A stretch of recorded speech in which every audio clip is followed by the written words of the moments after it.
Oke, Kiki Lova. Nah, sekarang saya akan kasih tutorial untuk mengganti kaca spion Chery QQ yang pecah.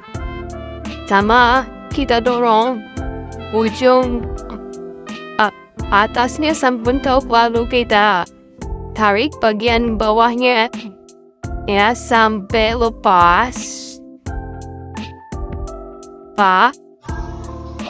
Kita tarik ya. Ini kalau tangan satu agak susah. Nah, kita pakai tangan dua biar lebih mudah. Kita tarik terus sampai lepas. Nah, sudah terlepas.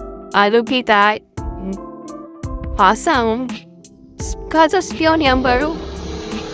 Dan di sini saya pesan bagian kanan tapi yang dikirim tandanya L, tapi sama saja saya dipasang.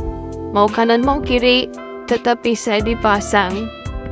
Sekarang kita akan pasang yang barunya, kaca spionnya. Ya, setelah kita cocokkan posisinya, kita masukkan sambil ditekan. Ya, ditekan-tekan.